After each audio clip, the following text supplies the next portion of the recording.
परम शांति, परम शांति।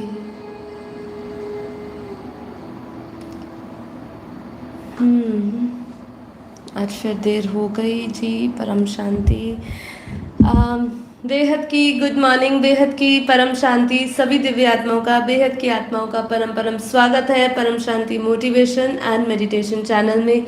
मैं साक्षी आप सभी का स्वागत करती हूँ हमारे डेली लाइव मेडिटेशन में 5:30 to 6:30 में। तो कैसे आप सब?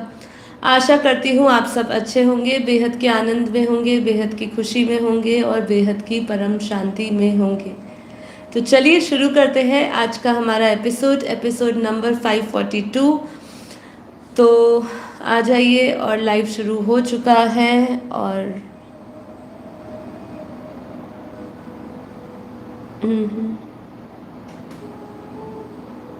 सभी को मेरी आवाज़ आ रही है?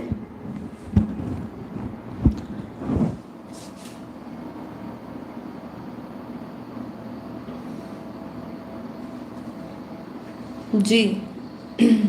कंफर्म करिए सभी को इंटरनेट का कोई इशू हो या आवाज़ नहीं आ रही हो।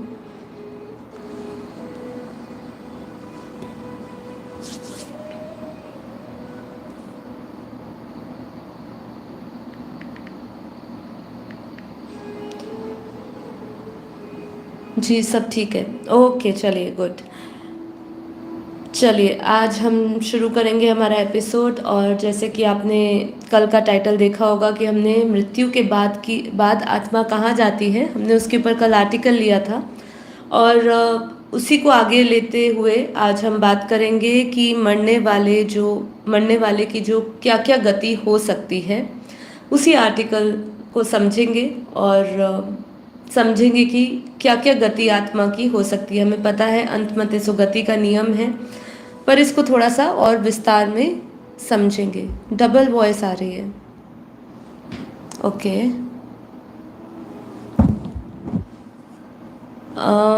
कोई कंफर्म करे आवाज़ ठीक नहीं आ रही है या नहीं, क्योंकि एक ही भाई ने लिखा है।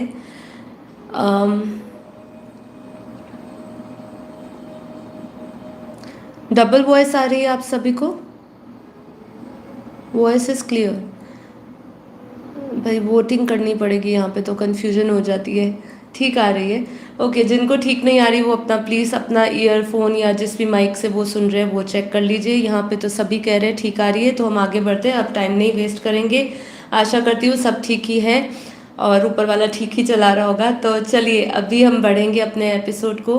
तो आ जाइए सब, फिर उसके बाद हम अपना योग करेंगे। तब तक थोड़ा इंतज़ार कर लेते हैं सभी का। तब तक मैं एक और बात शेयर कर लेती हूँ कि देखिए एक चीज़ हमेशा हमें ध्यान रखनी चाहिए कि जो भी हमारा जितने भी संबंध है, जितना भी हमारा धन है, संपत्ति है, जो उस परमार्थ के काम आ रही है उसी का मूल्य होता है।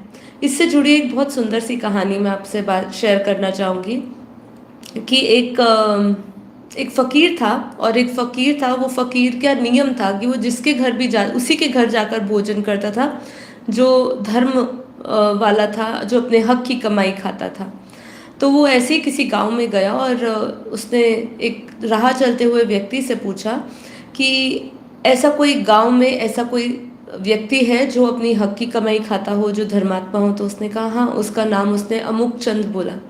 तो अमुक सेठ है, उसके पास जाओ, और वो हक की कमाई खाने वाला धर्मपरायण वाला व्यक्ति है। अब फ़कीर ने बोला कि उसके पास कितना धन होगा। तो उसने कहा उसके पास 1 लाख रुपए होंगे। और उसने कहा उसके पुत्र कितने? उसने कहा 4 पुत्र होंगे।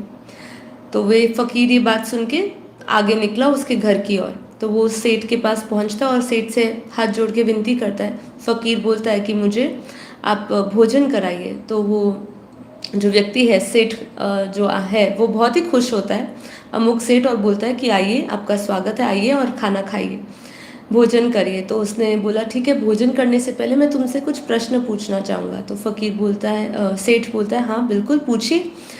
तो फ़कीर बोलता है कि तुम्हारे पास कितना धन है? उसने कहा 50,000 रुपये। उसने कहा तुम्हारे कितने पुत्र हैं? तो उसने कहा 1 पुत्र है। तो फ़कीर वहीं से ही ये सुनते ही उठ जाता है और गुस्से होकर निकल पड़ता है। तो सेठ उनको रोकते हुए पूछता है कि क्या हुआ, आप मेरे से नाराज़ क्यों हो गए? आप कहाँ जा रहे हैं? तो वो बोलते हैं, मैं तो तुम्हें बहुत धर्म वाला व्यक्ति समझा था, लेकिन तुम तो धर्म वाले व्यक्ति क्या, तुम तो झूठे निकले। तो उसने फिर सेठ ने बताया कि देखिए, मेरा जो एक पुत्र है वो मेरे को परमात्मा में सहायता करता है, और बाकी जो 3 पुत्र है वो शराबी कबाबी है, और मैंने अभी तक अपने 50,000 रुपये परमार्थ में लगाए हैं, और बाकी 50,000 पता नहीं कौन लेकर जाएगा, कौन लूटेगा, कौन क्या करेगा, कहाँ लगेंगे, कुछ पता नहीं है। इसलिए मैंने आपको बोला कि मेरा एक पुत्र है और मेरे पास 50,000 है। ये सुनते ही फकीर बहुत खुश हुआ, प्रसन्न हुआ और भोजन किया। निष्कर्ष यही निकलता है इस छोटी सी कहानी से कि जो धन, जो संपत्ति और संबंध जो परमार्थ में आपको मदद करे, उसी का मूल्य है। जो परमार्थ में योगदान करे, उन्हीं का मूल्य है। क्योंकि देखिए, ऐसा क्यों कहा गया है? ऐसा इसलिए कहा गया है कि बाकी सब आप अपने कर्म बंधन पूरा करने आए हो। राजा ने उस समय, एक चीज़ और थी, राजा ने उस समय बोला कि मेरे जो बाकी 3 पुत्र है ना, वो शराबी कबाबी है और अपना कोई पिछला जन्म का कर्म चुकता करने मुझसे आए हैं। तो ये बिल्कुल सत्य बात है। हमारे जीवन में जितने भी हमें संबंध मिले हैं, जितनी भी हमें ज़िंदगी जैसी भी मिली है, ऐशो आराम की या स्ट्रगल की, चैलेंजेस है लाइफ में, ये हमें समझना है कि ये सब कर्म बंधन है। यहाँ पे एक एक चीज़ कार्मिक से जुड़ी हुई है ना। कोई पिछले जन्म के हैं, कुछ आप नए जन्म के इस जन्म के बना रहे हो, है ना। तो इसीलिए आपके पास ये ज्ञान जब होता है, ज्ञान जब आपके पास आता है, तो आपके पास ये समझ आती है। कोई पूछता है, देखिए अभी हमारे पास बहुत सारी ईमेल्स आती है और उस ईमेल्स में लिखा होता है कि मुझे ये समस्या है। वो चाहते हैं, वो समझ, बापूजी का जब ज्ञान सुनते हैं तो उनको लगता है कि शायद वो कुछ पर्सनली मीटिंग्स या पर्सनली बेसिस पे वो किसी प्रकार की मदद भी दे सकते हैं। मतलब ही उनकी जो समस्या है, जो भी साइकिक प्रॉब्लम्स है या उनको साइकोलॉजिक प्रॉब्लम्स है या मेंटल प्रॉब्लम्स है, उसमें हम जैसे दूसरे लोग ठीक करने का दावा करते हैं, ऐसे वो ठीक करते होंगे। ऐसे अभी कुछ ही थोड़े दिनों पहले भी एक मेल आई थी जिसमें वो अपनी जो व्यक्तित्व है वो थोड़ा सा छुपा के रखना चाहते थे। काफ़ी उनका ईमेल जो आया उससे पता चला कि वो काफ़ी अच्छे ओहदे पे, कई पोस्ट पे है, लेकिन उनको जो समस्या थी वो समस्या उन्होंने शेयर करी और उन्हें कहा कि यदि बापूजी इसमें कुछ व्यक्तिगत रूप से मदद कर सकते हो। तो यहाँ पे देखिए, बापूजी ने जो हमें ज्ञान दिया ना, वो ज्ञान क्या दे सकता है? हम किसी का, एक दूसरे का कर्म नहीं बांट सकते हैं। हमारा कर्म बंधन अगर साथ में भोगना है कोई चीज़ को, तो वो हम साथ में भोगेंगे। आप अपने हिस्से का भोगेंगे, दूसरा व्यक्ति अपने हिस्से का भोगेगा, ठीक है। इसीलिए हमें ये समझना है कि अगर आप बापूजी के पास भी आते हैं, बापूजी वैसे तो पर्सनली नहीं मिलते हैं और नहीं कुछ करते हैं, हम भी अगर आपको राय देना चाहे उनके बदले, क्योंकि वो तो किसी से मिलेंगे नहीं, लेकिन अगर हम भी उनके बदले में आपके पास आके या आपसे बात हो और आपको राय देना चाहे, तो यही कहेंगे कि आप ज्ञान सुनिए। ज्ञान सुनने से होगा क्या? देखिए, हमने इतने सारे एपिसोड्स लिए कि ज्ञान क्यों सुनना चाहिए, ज्ञान जीवन में क्यों अपनाना चाहिए, ये सब चीज़ें हमने समझी। इसका सिर्फ दो पंक्तियों में जवाब इसका यही होगा कि अगर आप ज्ञान सुनेंगे, आपको समझ आएगी और आप अपना खुद ही हल निकालेंगे। मतलब आपकी जैसे जैसे समझ बढ़ेगी ना, वैसे वैसे आपको अपनी समस्या का समाधान मिलता रहेगा या समस्या का कारण पता चल जाएगा।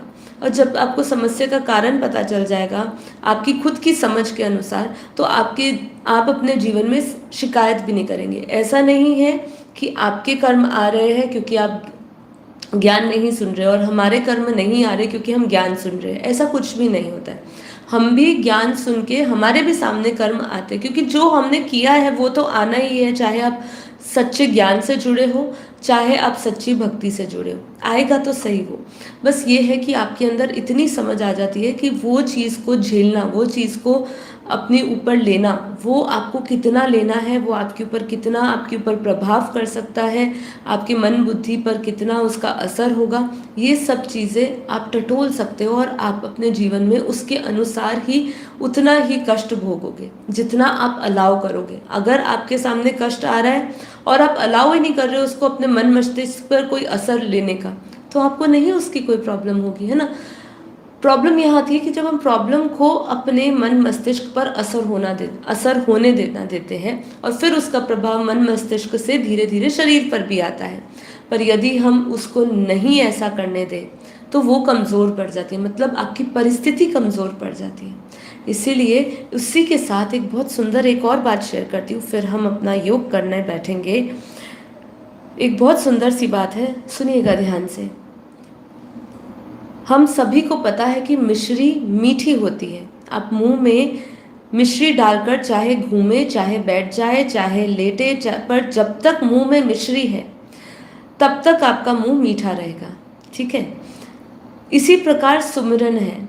सुमिरन आप चलते फिरते, उठते बैठते, खाते पीते, यदि यानी हम जिस भी स्थिति में हो सुमिरन करते रहेंगे तो उस मिश्री की तरह नाम का मिठास हमारी आत्मा को आता रहेगा, क्योंकि सुमिरन शरीर की नहीं आत्मा की खुराक है। इसीलिए हमारी कोशिश होनी चाहिए कि हम जिस भी स्थिति में हो सुमिरन की मिठास अपनी आत्मा को देते रहें। तो ये कैसे पॉसिबल है? ये तभी पॉसिबल है जब आपको आपके भीतर जो ज्ञान का प्रकाश जब उदय होता है ना, तभी ये संभव है कि आपके मन मस्तिष्क किसी अच्छी जगह लगता है, सत्संग में लगता है, परमात्मा में लगता है। नहीं तो परिस्थिति का प्रभाव इतना जोरदार होता है कि उस समय वो आपका मन मस्तिष्क बिल्कुल नष्ट कर देती है। आपकी सोचने की, समझने की शक्ति खत्म हो जाती है। अब इसको प्रैक्टिकली देख लीजिए, सबके जीवन में हुआ होगा, ऐसा नहीं हमारे जीवन में नहीं हुआ, हमारे जीवन में भी होता था, है ना। तो इसीलिए आपको ये समझना है कि समझ बढ़ानी है, अगर ज्ञान से ही बढ़ेगी समझ, और यही आपके दुख को कम करेगा। इसलिए अपने अपने कर्मों को भोगिए, चुकता करिए और ज्ञान सुनिए, और ज्ञान से अपने आप को, अपने बैलेंस रखने का, आपको संतुलन रखने का आपको कला आएगी। तो चलिए आगे बढ़ते हैं। हमारे इस योग में 12 मिनट बीत चुके हैं, अब सभी लोग आ चुके हैं। जो लोग पहली बार इसमें आ रहे हैं, tomorrow is the last date for registration. जी बिल्कुल, हमारे यहाँ पे बापूजी का जो मिलन होने वाला है, जो अगले महीने है, मैं यहाँ पे तारीख रिलीज़ नहीं कर सकती हूँ, लेकिन जो हमारी संस्था से, हमारे ज्ञान से बापूजी से जुड़े हुए हैं, कई समय से जुड़े और अभी तक वो मिले नहीं हैं, उनका साकार मिलन नहीं हुआ बापूजी से, तो वो साल में एक ही बार मिलते हैं। एक ही बार हमारा ये शिविर, ये प्रोग्राम होता है, कार्यक्रम बापूजी से मिलने का। 3 दिन का कार्यक्रम है, लेकिन हर एक जगह का, जो हर एक स्टेट के लोगों को एक एक दिन ही दिया गया है। आप हमें कॉल कर सकते हैं। हमारे रजिस्ट्रेशन नंबर्स जो है या हेल्पलाइन नंबर्स हैं वो नीचे डिस्क्रिप्शन बॉक्स में दिए हुए हैं, हर एक वीडियो के नीचे, वहाँ जा सकते हैं। आप ईमेल कर सकते हैं और अपनी रजिस्ट्रेशन सिक्योर कर सकते हैं और बुकिंग करवा सकते हैं। हमारी रजिस्ट्रेशन क्लोज़ हो रही है 20th को, 20 तारीख, मतलब आज ही है। तो जल्द से जल्द आप अपनी बुकिंग कंफर्म करिए। चलिए ठीक है, अब हम जो पहली बार आ रहे हैं उनको मैं बता दूं, इस चैनल पे हम डेली लाइव मेडिटेशन कराते हैं और ज्ञान की बहुत ही सुंदर बातें डिस्कस करते हैं।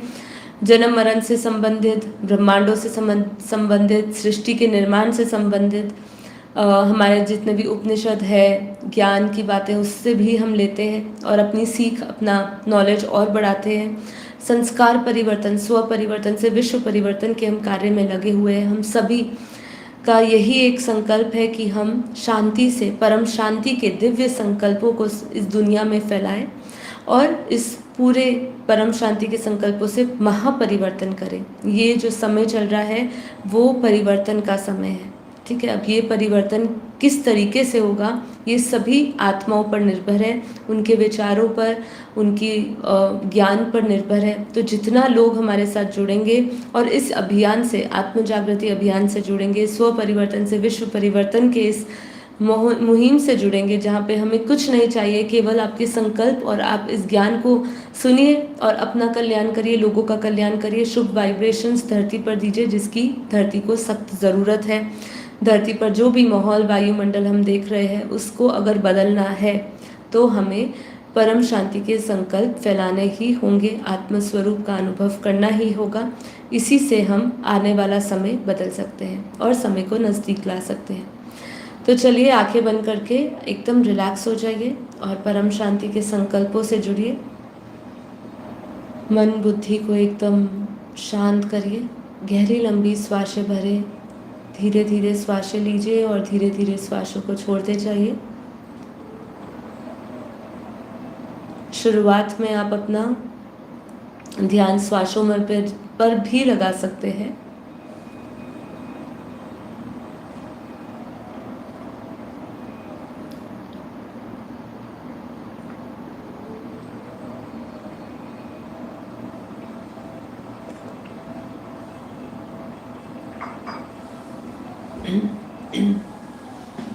एकदम रिलैक्स हो जाइए।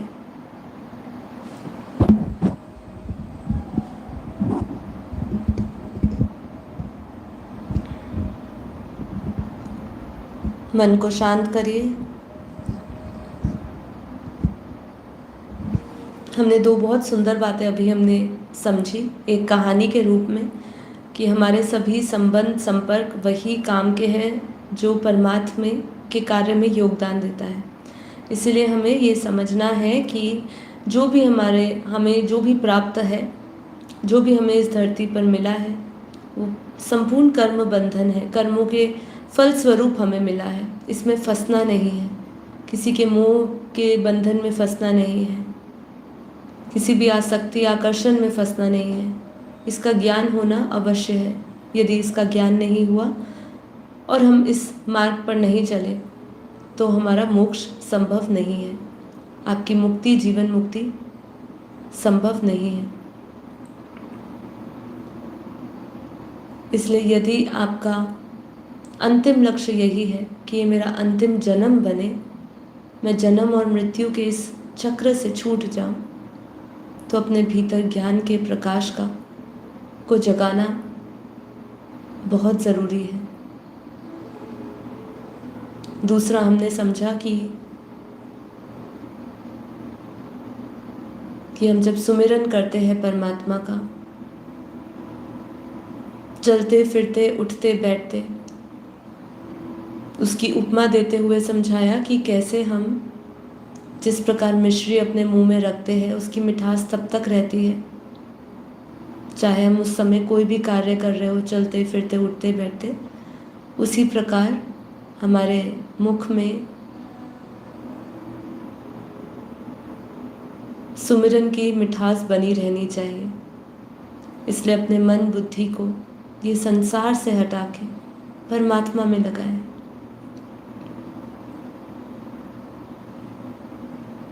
जितना हमारी बुद्धि को अभ्यास होगा उस परम पिता परमात्मा में ध्यान लगाने का, उतना ही हमारे लिए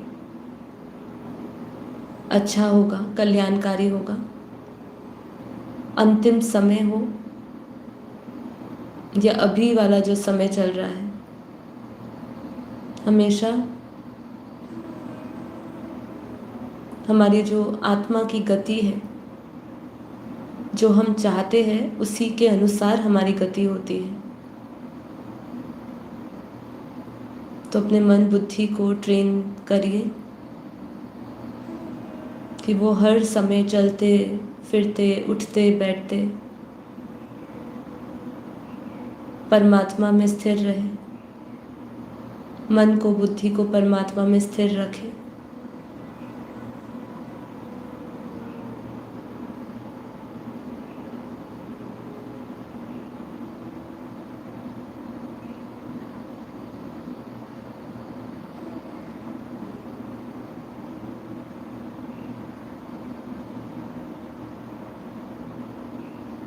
अपना सारा ध्यान इस संसार से हटा के संसार से संबंधित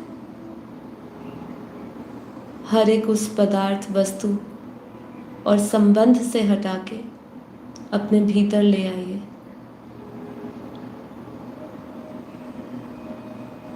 बुद्धि को स्थिर करिए, मन को स्थिर करने का प्रयास करिए।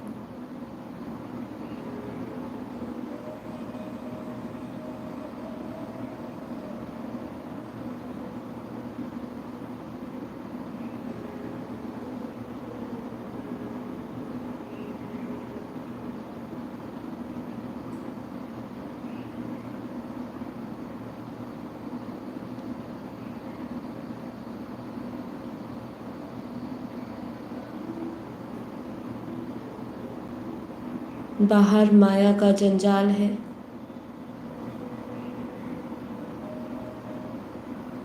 और भीतर कमाल है।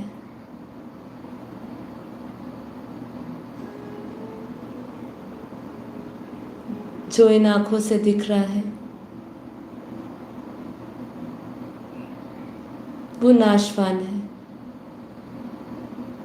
और जो हम देखना चाहते हैं, जो हमारे भीतर है, वही परम सत्य है। वही मिटने वाला नहीं है, वही अविनाशी तत्व है, वही परम सत्य है, वही अनंत है, वही निराकार है, वही निरंजन है।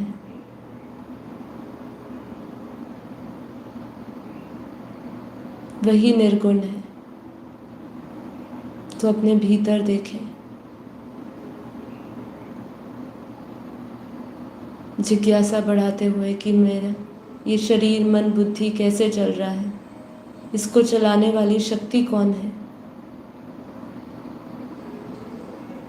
इस प्रश्न के जवाब को ढूंढते ही आपको समझ में आएगा कि मैं ये शरीर मन बुद्धि से परे शुद्ध चेतन परमात्मा हूँ। मैं ये शरीर नहीं, मन नहीं, बुद्धि नहीं। मैं बेहद के बेहद की परम परम परम आत्मा हूँ, दिव्य आत्मा हूँ।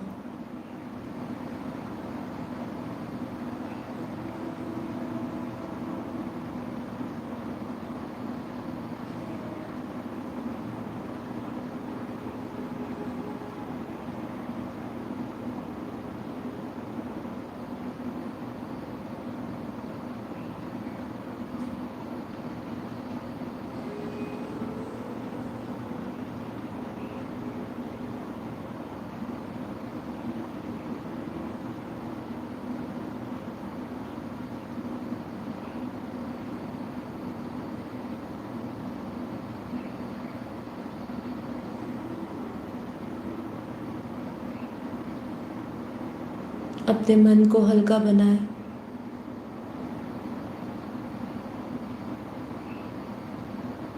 ध्यान दें कि आपके भीतर कोई ऐसे विचार ना चल रहे हो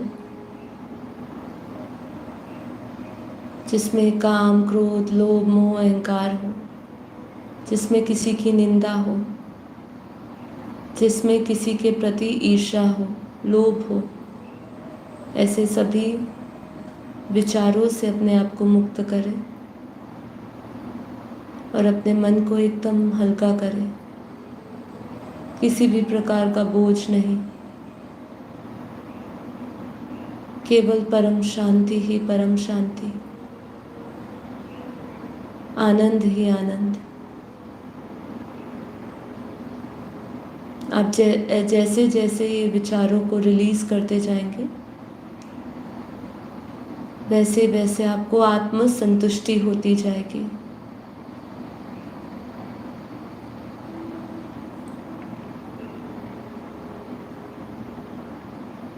अब धीरे धीरे इसी ज्ञान मंथन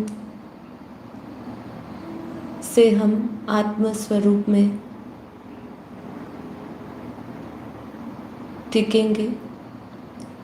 तो अब सभी आत्माएं अपना ध्यान अपनी आत्मा में केंद्र करें।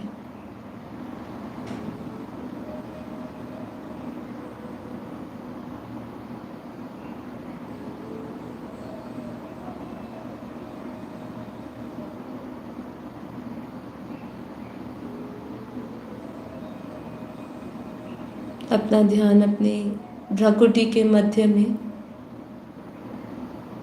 दोनों भौरों के बीच में, जहाँ हम तिलक करते हैं,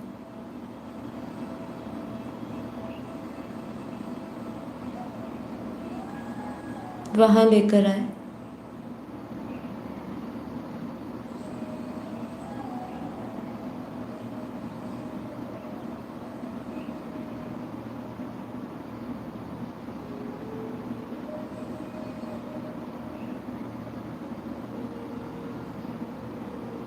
विजुअलाइज करें, भ्राकुटी के मध्य में उस पॉइंट ऑफ लाइट को देखें, उस चमकते हुए सितारे को देखें, वो चेतन शक्ति को, उसके परम प्रकाश को देखें, उससे निकलती हुई परम ऊर्जा को महसूस करें, जिससे हमारा शरीर, मन, बुद्धि चलायमान है। महसूस करें उस परम शक्ति को, उस परम प्रकाश को, जो सूक्ष्म से अति सूक्ष्म है।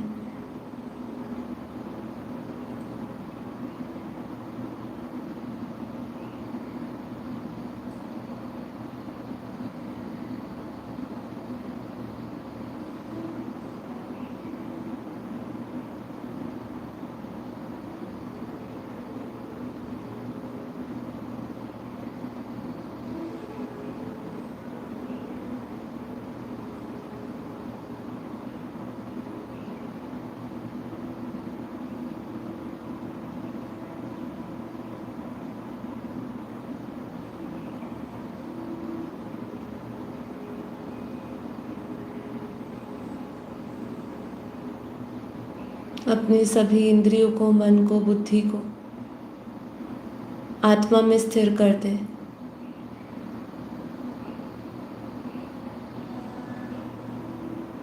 अपने मस्तक में प्योर वाइट लाइट, परम प्रकाश महसूस करें, विजुअलाइज करें। ध्यान रहे आप अपनी आंखें, अपने चेहरे को एकदम शांत रखें। किसी भी प्रकार का शरीर में टेंशन नहीं महसूस होना चाहिए इस अभ्यास को करते हुए। और ध्यान को पूरी तरह आत्मा में स्थित करें और उस ज्योतिर्प्रकाश को देखें। उस प्रकाश, प्योर वाइट लाइट को देखें, मस्तक से निकलता हुआ प्योर वाइट लाइट, परम प्रकाश, परम पवित्र लाइट, जिसकी ऊर्जा, जिसका प्रकाश पूरे शरीर में फैल रहा है।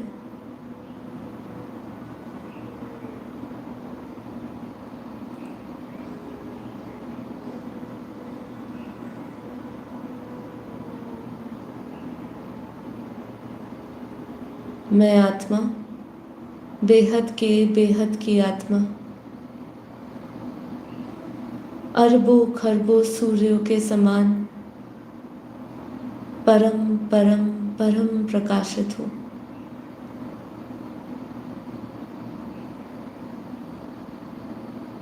उस दिव्य लाइट को देखें, दिव्य प्रकाश को देखें।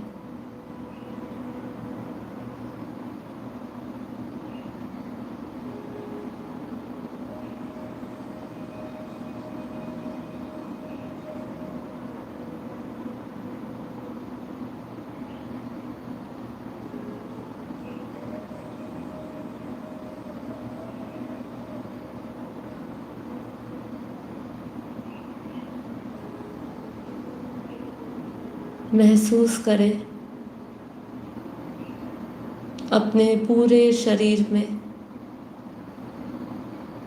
नसें, नाड़ियों में, 100 ट्रिलियन सेल्स में परम प्रकाश और परम शांति की दिव्य तरंगों को महसूस करें। उनके वाइब्रेशंस को फील करें, जो तरंगों के रूप में पूरे शरीर में वाइब्रेशंस कर रहे हैं। महसूस करते जाएं, एकदम हल्का, स्थिर। शरीर के सभी इंद्रियां शीतल पड़ चुकी है। आत्मा पावरफुल, परम लाइट से भरी हुई। पूरा शरीर और शरीर के हर एक सेल, 5 कर्म इंद्रियां, ज्ञान इंद्रियां, मन, बुद्धि सब सूर्य के भांति प्रकाशित हो गए हैं। अपने दिव्य स्वरूप को देखें। यही दिव्य स्वरूप है, यही आत्म साक्षात्कार है।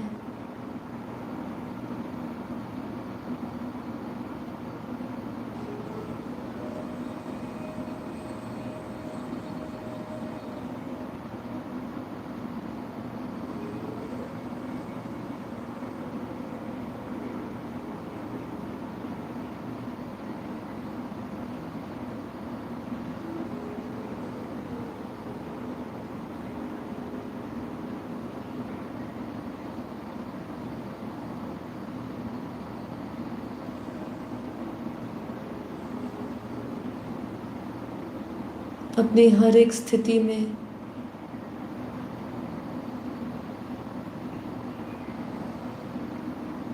आत्म स्वरूप का अनुभव करते जाएं।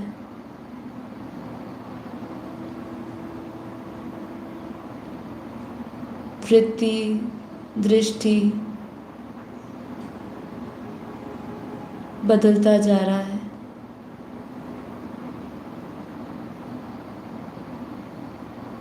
मैं आत्मा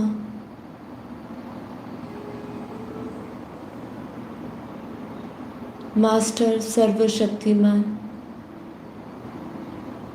मास्टर शक्तिशाली, बेहद की भाग्यशाली आत्मा, विश्व कल्याणकारी आत्मा, विश्व परिवर्तक आत्मा।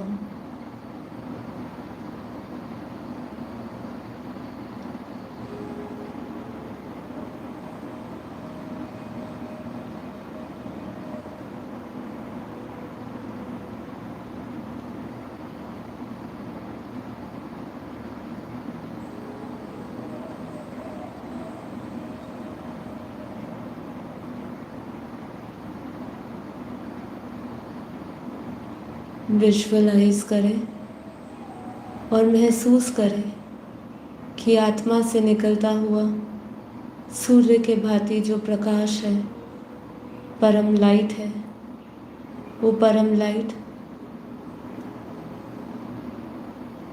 ये पूरे शरीर के आसपास एक दिव्य ऊर्जा में परिवर्तित हो रहा है।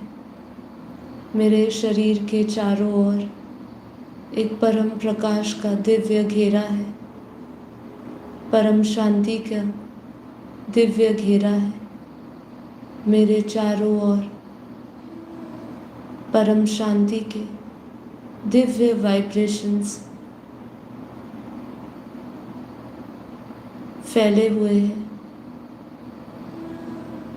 उन वाइब्रेशंस को, उस सूक्ष्म ऊर्जा को, परम ऊर्जा को महसूस करते जाएं हर एक श्वास में। जैसे हम हवा को महसूस करते हैं, उसका स्पर्श हमें ठंडी गर्म हवा का एहसास कराता है, ऐसे ही आप इस परम ऊर्जा को, परम प्रकाश को, परम शांति के उस परम प्रभाव को अपने इस ऑरा में, आभा मंडल में महसूस कर सकते हैं। मैं आत्मा परम शांति से भरा, परम आनंद की गहरी अनुभूति में स्थित, जीवन मुक्त होने का गहरा अनुभव कर रही हूँ। जो पाना था वो पा लिया। सभी कर्म चुकता हो चुके हैं।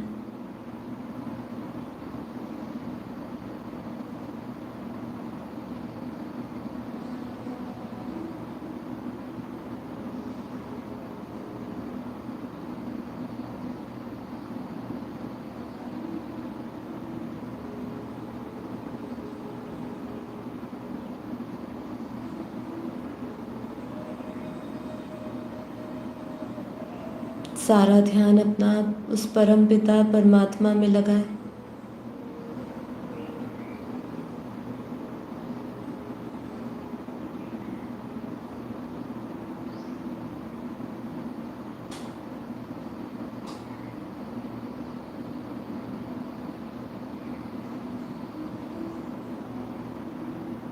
मैं आत्मा आत्म स्वरूप में स्थित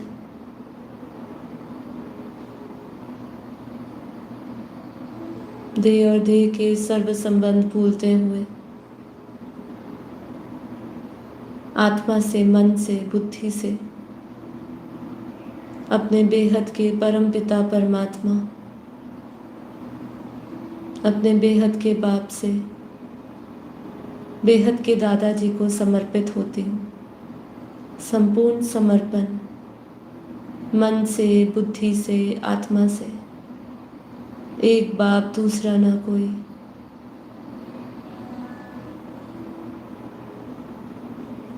इसी भाव से सभी का कल्याण छुपा है।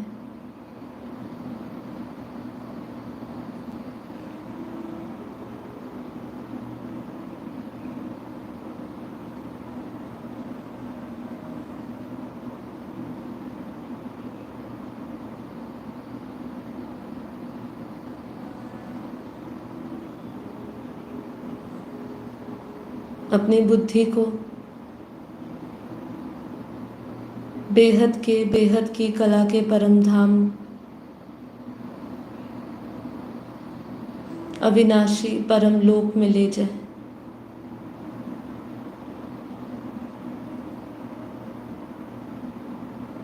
बुद्धि से उस दुनिया को देखे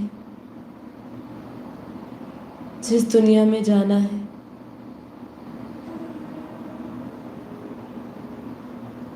जहां हम इस जन्म मरण के श्राप से मुक्त होते हैं।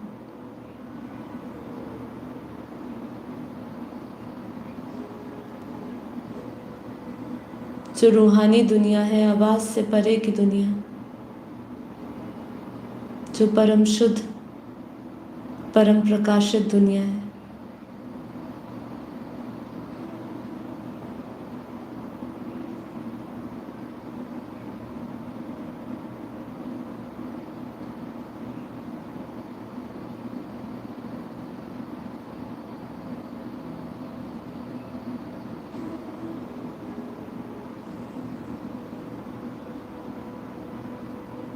बुद्धि रूपी टीवी में उस दुनिया को विजुअलाइज करें।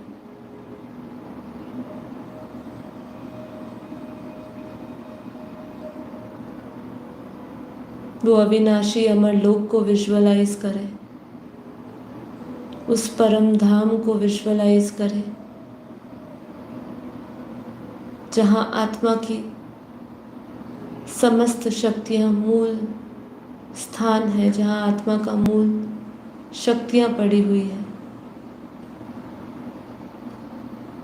विजुअलाइज करें उस दुनिया को जहां दूध जैसा सफेद परम प्रकाश है, जहां ना दुख है, ना सुख है, ना रोग है, ना शोक है, केवल आनंद ही आनंद, परमानंद, ब्रह्मानंद, परम शांति, परम सुख, परम प्रकाश, परम पवित्र लाइट ही लाइट है। यदि आप मेरे साथ उस दुनिया का अनुभव कर रहे हैं तो आप एहसास कर रहे होंगे कि इतना परम आनंद, नित्यानंद की अनुभूति आपको पहले कभी नहीं हुई है। इतना आत्मा का सुकून, जैसे हम भटकते भटकते जहाँ पहुँचना था उस अथाह परम प्रकाश के महासागर हम पहुँच गए हैं। बुद्धि से उस दुनिया को महसूस करें, उसको याद करते ही, परमात्मा का सुमिरन करते ही वो परम प्रकाश की सौंधी सौंधी शक्तियों से ये पूरा स्थूल सूक्ष्म कारण शरीर, महाकारण शरीर भरता जा रहा है। वो सूर्य का प्रकाश के समान मेरे रोम रोम को, स्थूल सूक्ष्म कारण को प्रकाशित बनाता जा रहा है। विजुअलाइज करें उस बेहद की कला के परम धाम में बेहद के दादाजी को याद करें, उनके उस अव्यक्त स्वरूप को देखें, उनके आकारी निराकारी स्वरूप को देखें, उनके चित्र में उस विचित्र रूप को, अद्भुत अलौकिक लाइट स्वरूप को देखें और उनके अंदर उनके निराकार रूप को भी देखें। उनके मस्तक से आता हुआ परम प्रकाश, प्योर पवित्र लाइट जो पूरे बेहद के अनंत अनंत ब्रह्मांडों में फैली है। महसूस करें उस दिव्य शक्तियों से अपने गहरे संबंध को, उस कनेक्शन को, उस एकता को महसूस करें।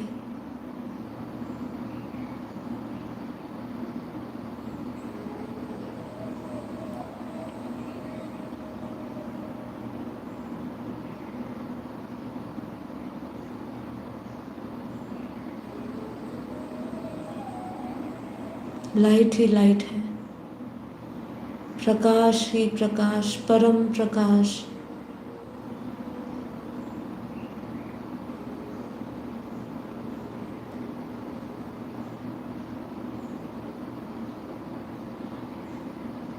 अब आप महसूस कर रहे होंगे कि मुझ आत्मा में, मेरी बुद्धि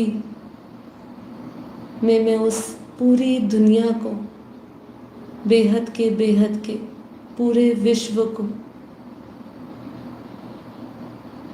और उससे जुड़ी पूरी शक्ति को अपनी बुद्धि में महसूस कर रही हूँ, आत्मा में महसूस कर रही हूँ।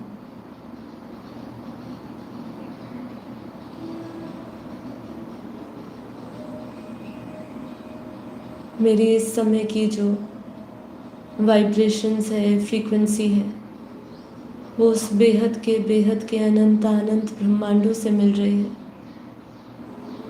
बेहद के दादाजी से निरंतर लगातार वो नित्य बेहद की कला की शक्तियाँ, परम प्रकाश बरस रहा है। बेहद के अनंत अनंत ब्रह्मांडों में, पूरे मल्टीवर्स में, अनंत अनंत ग्रेट यूनिवर्सेस में, अनंत अनंत यूनिवर्स में,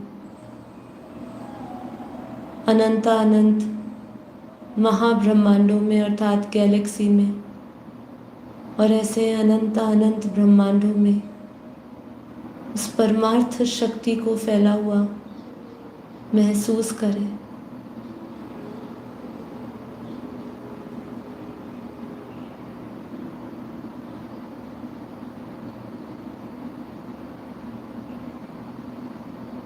विजुअलाइज करें बेहद के दादाजी के मस्तक से वो दिव्य प्रकाश, दिव्य रेस मुझ आत्मा में आ रही है।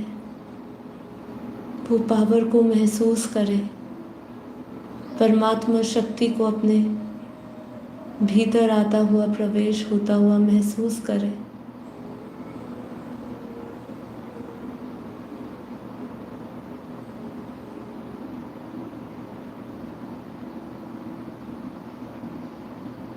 ब्रह्मरंध्र से प्रवेश होता हुआ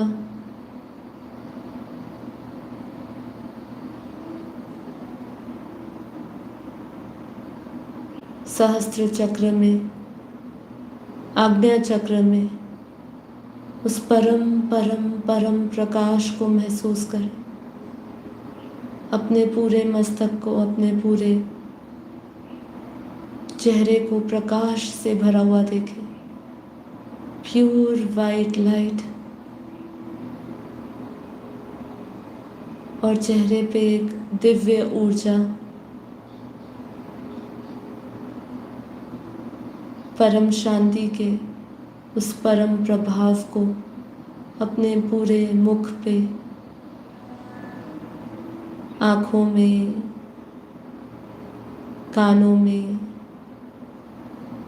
चेहरे के हर एक भाग में महसूस करें। हर एक अणु उस परमार्थ शक्ति से भरता जा रहा है। उस दिव्यता का अनुभव करें जो अभी शब्दों के समझ से बाहर है, जिसको हम समझा नहीं सकते हैं। केवल आप अनुभव कर सकते हैं इतनी दिव्य ऊर्जा, परम प्रकाश। जैसे स्थूल में 100 वोल्ट का पावर प्लांट होता है, ऐसे अपने पूरे मस्तिष्क को, अपने पूरे शरीर को उस बेहद की कला के परम प्रकाश के पावरफुल पावर प्रकाश के पुंज में देखें। पूरा शरीर परम प्रकाश से, परम पवित्र लाइट से, परमात्मा शक्ति से भर गया है।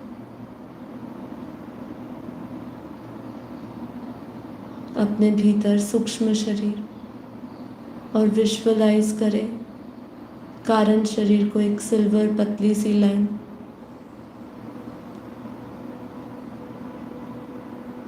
नाभि से लेके गर्दन तक।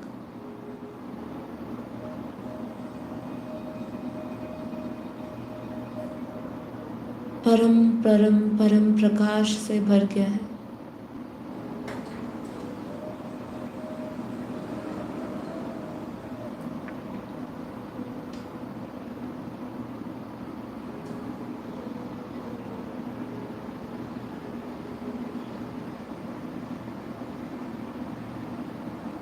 अगले कुछ पल के लिए बस वही परमानंद, नित्यानंद, ब्रह्मानंद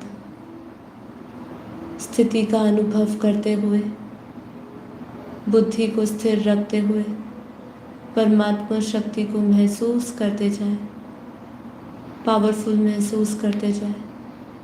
मैं आत्मा बेहद की पावरफुल शक्तिशाली आत्मा हूँ।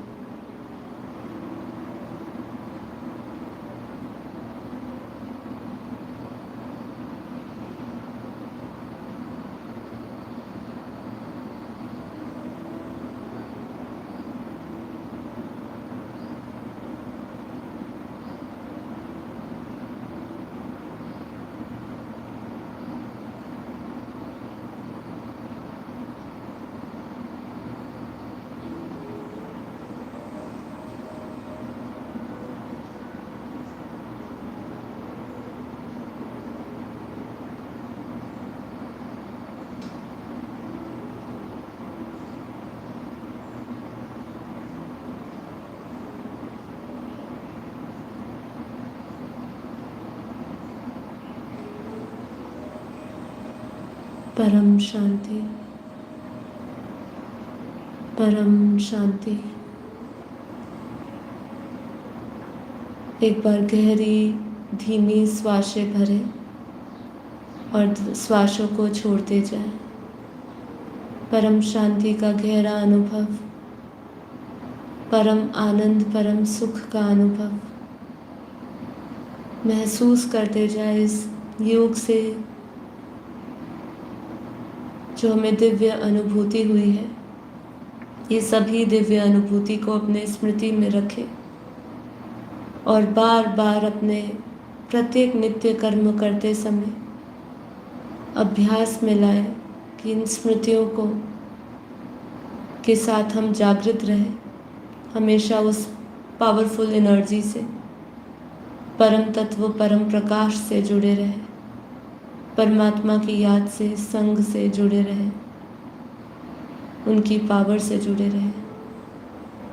तो आप सभी दिव्य आत्माओं का धन्यवाद, दिल से धन्यवाद, कोटि कोटि नमन सभी दिव्य आत्माओं को। परम शांति। माँ बापूजी को, नीरू माँ को कोटि कोटि धन्यवाद और चरण वंदन। परम शांति।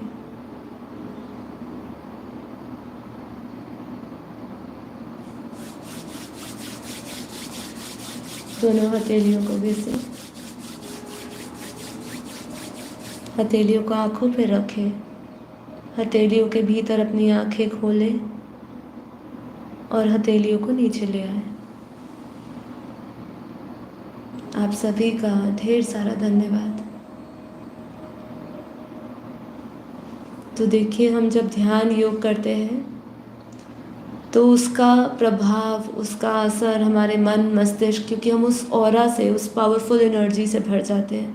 पर जैसे जैसे दिन आगे बढ़ता है, हम अपने नियत कर्म करते हैं, लोगों के संबंध में आते हैं, संपर्क में आते हैं, काम काज करते हैं, हमारे विचार बदलते हैं, इस विचार को छोड़ के दूसरे विचारों में हम जाते हैं, तो हमारी ये सारी एनर्जी लॉस हो जाती है। इसीलिए जो ऋषि मुनि जैसी आत्माएं होती हैं वो ज़्यादातर अकेले रहना पसंद करती है, वो किसी के साथ ज़्यादा बातचीत में नहीं आती है। हम जब रोज़ ध्यान करते हैं, रोज़ कोई संकल्प छूटते हैं, कोई संकल्प हम लेते हैं, जैसे कि आज हमने परम शांति के संकल्प, हमारे वाइब्रेशंस पूरे विश्व में जा रहे हैं, पूरे मल्टीवर्स में जा रहे हैं। देखिए, इसका आप संकल्प ले ना ले, काफ़ी बार क्या होता है कि हम अपनी उस परम अवस्था तक पहुंच चुके होते हैं जहां हमें अब शब्द कहने की भी हमारी वो अवस्था नहीं होती, क्योंकि हम जैसे जैसे उस गहरे योग में जाते हैं, साधना करते हुए उस समाधिस्थ अवस्था में जाते हैं जहाँ एकदम शून्य हो चुका होता है, जहाँ आप उस परमात्मा की पावर में लीन हो जाते हो और कुछ नहीं होता है। आपको ज़्यादा ये भी होता है, चाहे आप उनसे अद्वैत द्वैत का भाव हो या ख़त्म हो, उसमें मैं ज़्यादा चर्चा नहीं करूँगी, लेकिन उसकी पावर इतनी फील होती है, आपको इतनी फील होती है कि उस समय ही आप निशब्द हो जाते हैं। ठीक है, तो डेली योग करिए, अपने संस्कारों को परिवर्तन करिए। संस्कार परिवर्तन से ही आपके सारे जो हमारे चित्त में पड़ी हुई वृत्तियां हैं वही नष्ट होगी, नहीं तो आपके कष्ट कभी भी ख़त्म नहीं होंगे। ठीक है, तो जो पहली बार हमसे जुड़ रहे हैं वो इस चैनल पे बने रहिए, थोड़ी देर तक जाइएगा नहीं। हमने अभी अपना योग समाप्त किया है और अब हम चर्चा को आगे बढ़ाएंगे, और बहुत ही सुंदर चर्चा हमने कल भी करी थी। हमारा जो एपिसोड है 541 नंबर का, वो भी आप देखिएगा, और आज का एपिसोड तो सुनिए ही।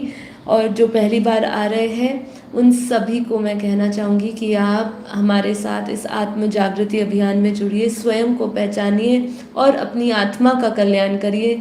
शरीर के कल्याण के लिए हमने सब कुछ अर्जित कर लिया होगा, लेकिन आत्मा के कल्याण के लिए हमने एक कदम भी नहीं आगे बढ़ाया है।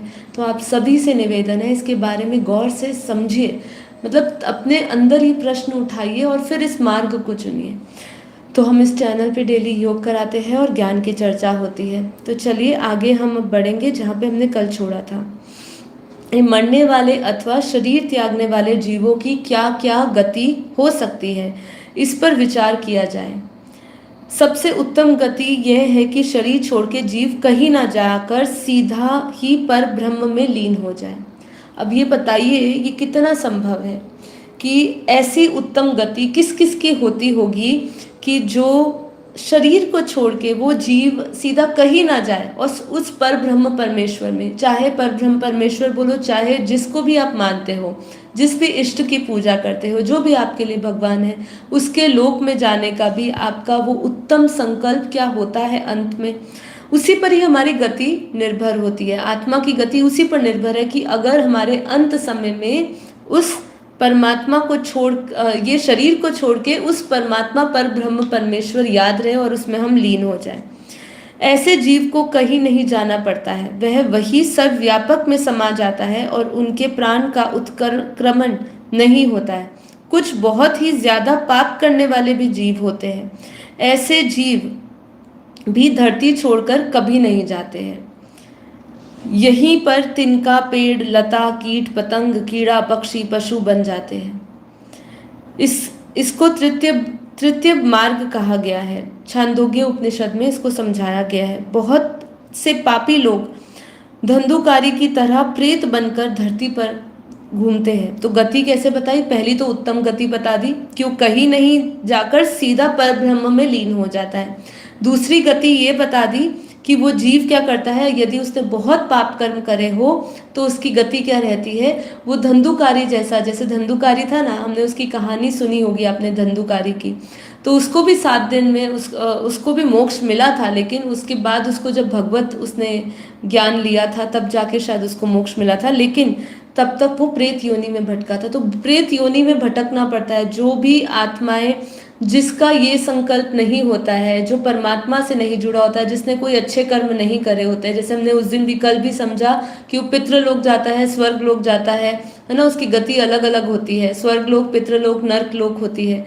ठीक है, तो ये सब गतियां होती है आत्माओं की, वास्तव में होती है। अब वो कौन से डायमेंशन में जाएगा, स्वर्गलोक पे जाएगा या नीचे नर्क, नीचे जो हमारे 55 करोड़, यही नर्क है। अभी तो कहा जाए तो यही धरती ही नर्क है, सबसे बड़ा नर्क यही है। हम कुएं में फंसे हुए हैं, एक घोर अंधकार में फंसे हुए हैं, क्योंकि यहाँ पे इस पूरे धरती पर जो वाइब्रेशंस है वो अज्ञान के फैले हुए। जो उस ज्ञान के प्रकाश में चला गया, वही जो आत्मा है, वही हायर डायमेंशन में, वो इस धरती पर रहते हुए उसकी बुद्धि हमेशा उस हाईएस्ट डायमेंशन में लगी हुई है। वो हमेशा अपने हायर सेल्फ से जुड़ा हुआ है, उसका जीते जी जीवन मुक्ति है। तो ऐसी आत्माएं भी है। तो 2 गति अभी हमने समझी, पहली उत्तम गति और दूसरी कि ऐसी भी है जिसका छांदोग्य उपनिषद में लिखा है कि वो यहीं पर ही कीट पतंग लताएं पक्षी पशु बन जाते हैं, जिन्होंने बहुत पाप कर्म करे हैं। बहुत से पापी लोग धंधुकारी की तरह प्रेत बनकर धरती पर ही रहते हैं, कहीं नहीं जाते हैं। ऐसा श्रीमद् भागवत महात्म्य अध्याय 5 पे लिखा है। अब किस प्रकार के गुण, रजोगुण के बड़े बड़े होने पर, जब हमारे अंदर, हम जानते हैं कि हमारे अंदर 3 गुण हैं, ठीक है, 3 गुण, हम प्रकृति के 3 गुणों से बंधे हुए हैं, सतोगुण, रजोगुण और तमोगुण। अब जब रजोगुण के बड़े होने पर, जब हमारे अंदर रजोगुण बढ़ता है, बड़े होने पर मरने वाले कर्म संगी मनुष्य योनि में जन्म लेते हैं। तमोगुणी वाले जो मरने वाले हैं वो मूढ़ योनियों में जन्म लेते हैं, और जो सतोगुणी वाले हैं वो उत्तम वेताओं में, उत्तम लोकों में जाते हैं। ऐसा श्रीमद् भगवत गीता में कहा है। तो तीनों गुणों के हिसाब से जब हम रजोगुण होता है, तो रजोगुणी क्या होता है, रजोगुणी में उसकी कामनाएं, इच्छाएं कुछ रह जाती है, तो वो पुनर्जन्म का कारण बनती है, राइट। क्योंकि पुनर्जन्म क्यों होता है, आत्मा का पुनर्जन्म क्यों होता है, वो क्यों नहीं मुक्त होती है, क्यों वो अपने उस पर ब्रह्म में जाके समा जाती है या उसमें लीन हो जाती है, क्यों नहीं होती? क्योंकि उसका कर्म शेष धरती पर रहता है, उसको अच्छे बुरे कुछ भी कर्म भोगने आना ही पड़ता है। केवल पाप कर्म भोगने नहीं आना पड़ता, आपके पुण्य कर्म भी भोगने आपको धरती पर आना पड़ता है। इसलिए हम ज्ञान मार्ग में चलते हैं। भक्ति मार्ग में चलते हो तो आप कर्म बंधनों से मुक्त नहीं होते, आप अपना सारा जो पुण्य कर्म है उसको भोगने के लिए अच्छा जीवन आपको मिलता है। पुनर्जन्म तो होगा लेकिन अच्छा जीवन मिलेगा। लेकिन ज्ञान मार्ग ही एक ऐसा रास्ता है जो आपको जन्म और मरण से छूटने का ज्ञान देता है, क्योंकि इसी में आपका कल्याण छुपा है। ये आपको बताता है कि कंबल बांटने से भी मुझे कंबल लेने आना पड़ेगा, ये ज्ञान मार्ग बताता है। भक्ति मार्ग में तो हम केवल परमात्मा में लीन, इसलिए वो मोक्ष भी नहीं मिल पाता है, पूरी तरह नहीं मिल पाता, कर्म बंधन खत्म नहीं होते। भक्ति में तब कर्म बंधन चुकता हो सकते हैं जब आपके मन, बुद्धि, आत्मा किसी में अटैच ना हो, किसी में अटैच ना हो। ऐसी भक्ति, केवल एक बाप दूसरा ना कोई, जैसे हम बोलते हैं, अगर आपका ऐसे विचारों से जुड़े हैं, ऐसे आपके अंदर संकल्प है जहां मन भी किसी में नहीं है, बुद्धि भी किसी में नहीं है और आत्मा भी किसी के साथ अटैच नहीं है, आत्मा भी एकदम निर्बंधन, निसंग होकर परमात्मा के साथ अटैच्ड होती है, ऐसे भक्ति से जब हम जुड़ते हैं उसमें स्वयं हम भी प्रकाशित हो जाते हैं और तब हम ब्रह्म में लीन हो सकते हैं। नहीं तो ज्ञान मार्ग ही एक ऐसी समझ आपको देता है जो आपको कर्मों के सिद्धांत को समझाते हुए बताता है कि अच्छे कर्म भी हमें इकट्ठे करके आना तो पड़ेगा ही धरती पर, या स्वर्ग का सुख भोगेंगे और फिर धरती पर आ जाएंगे। तो इसीलिए सतोगुणी जो है वही उत्तम वेताओं के उच्च लोकों में जाता है। श्रीमद् भगवत गीता में ऐसा कहा है। आसुरी स्वभाव वाले को भी भगवान बार बार आसुरी योनि में और नरकों में गिराता है।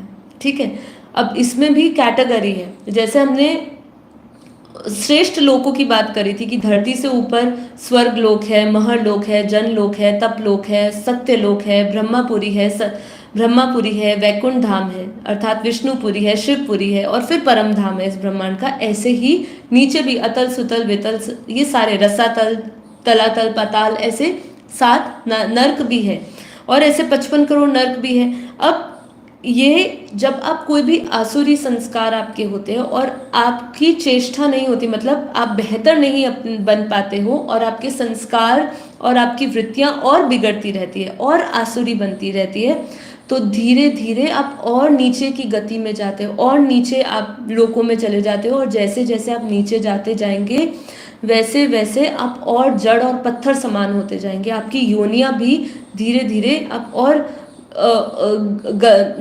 नीच योनि में प्रवेश करते जाएंगे। ठीक है, तो ये हमें समझना है, जैसे हायर डायमेंशंस है ऐसे लोअर डायमेंशंस की भी एक एनर्जी है। तो यहाँ पे आसुरी स्वभाव वालों को भी भगवान बार बार आसुरी ही योनि में और नरकों में गिराते हैं। योग भ्रष्ट, देखिए यहाँ पे लिखा है कि वो भगवान बार बार गिराते हैं। मैं यहाँ पे थोड़ा सा अंतर चेंज करना चाहूंगी कि इसमें भगवान का कोई रोल नहीं है। भगवान ना आपको नर्क भेजता है ना स्वर्ग भेजता है, आपके कर्म आपको नर्क और स्वर्ग भेजते हैं। ये हमारा एक टेंडेंसी हो चुकी है हमारे मनुष्य की कि भाई हमें हर चीज भगवान पे छोड़ देनी है, कि अच्छा कर भी वो रहा है और बुरा भी वही कर रहा है।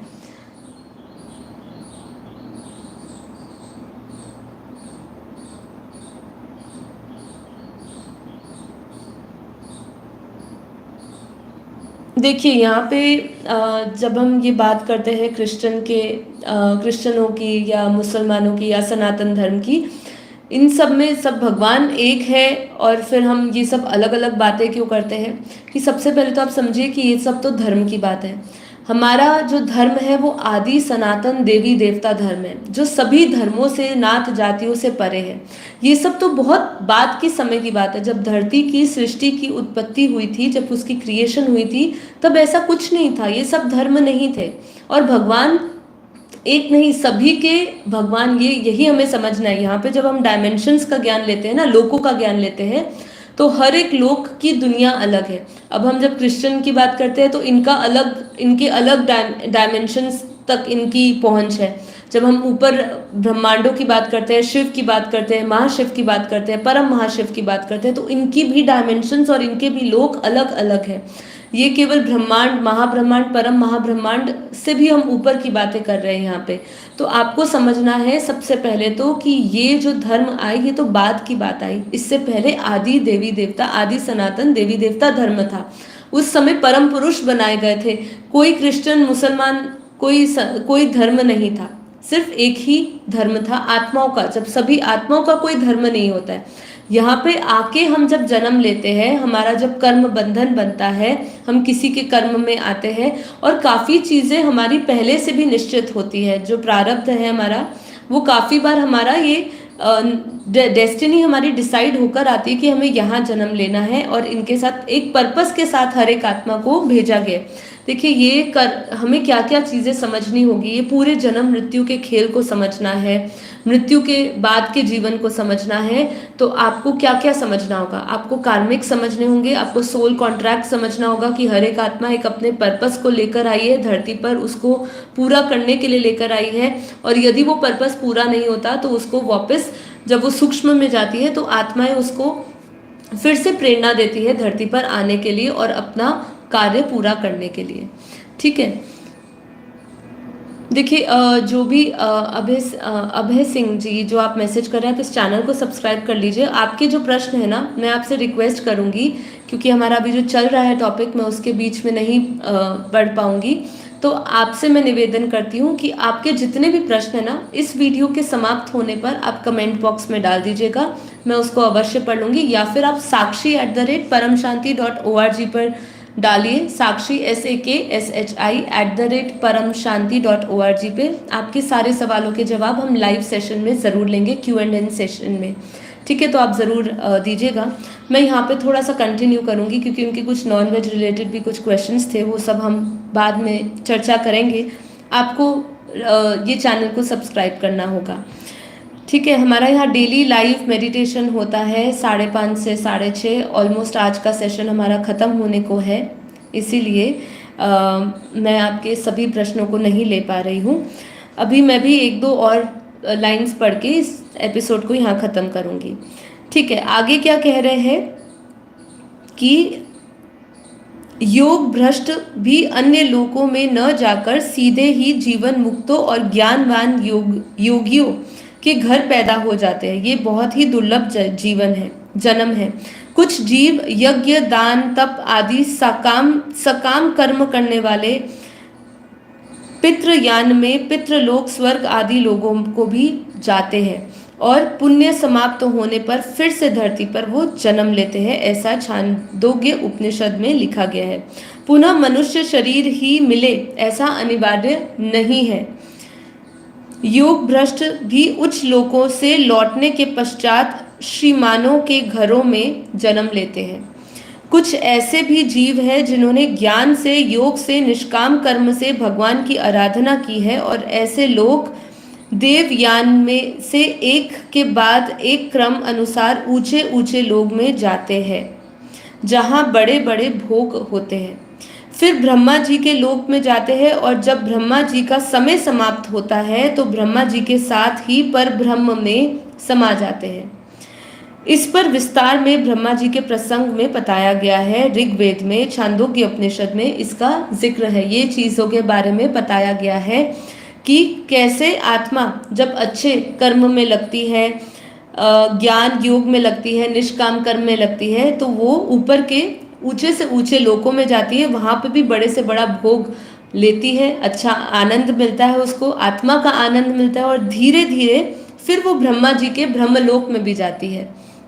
ठीक है, और फिर उसके बाद वहाँ पे जब पूरा ब्रह्मा का समय पूरा होता है तो वो भी परब्रह्म परमेश्वर जो है परमात्मा, उसमें वो भी लीन हो जाती है, वो वापस लौट जाती है।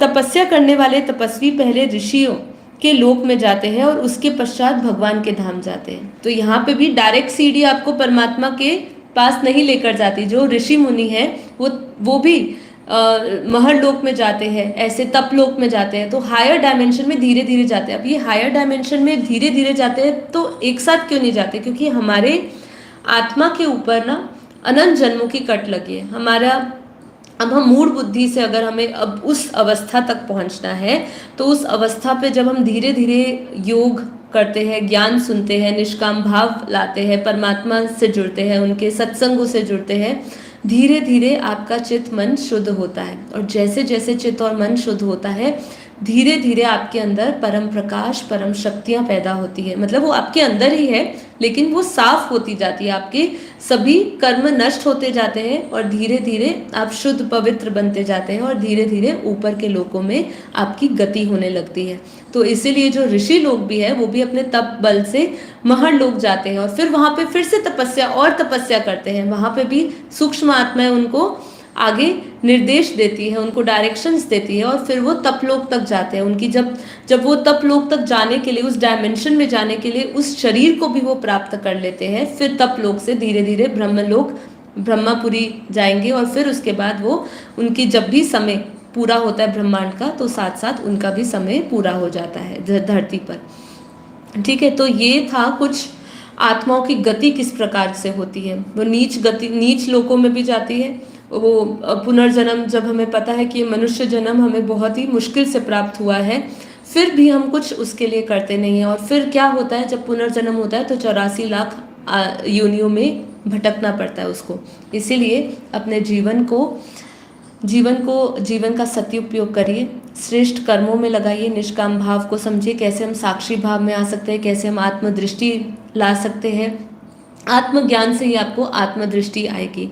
आत्मदृष्टि आत्मज्ञान के बिना नहीं संभव है। ठीक है, तो आत्मा का ज्ञान होना बहुत ज़रूरी है।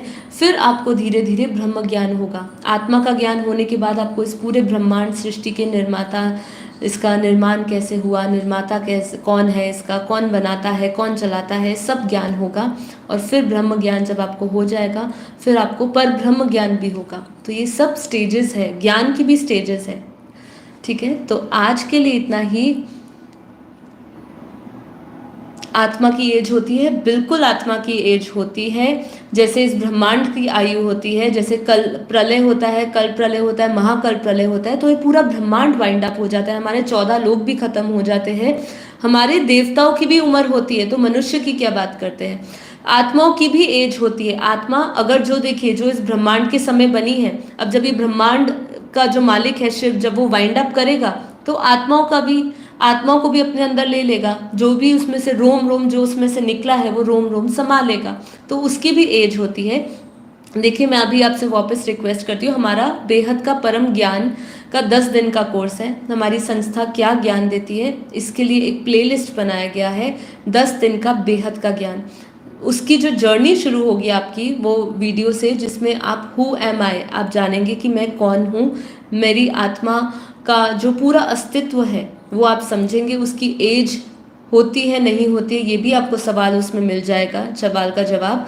तो आप इस चैनल को सब्सक्राइब करके रखिए और अपने प्रश्न कमेंट बॉक्स में डाल दीजिए, तो हम इसको एक एक करके अपने लाइव एपिसोड्स में लेते रहेंगे। तो आज के लिए इतना ही। आप सभी का ढेर सारा धन्यवाद।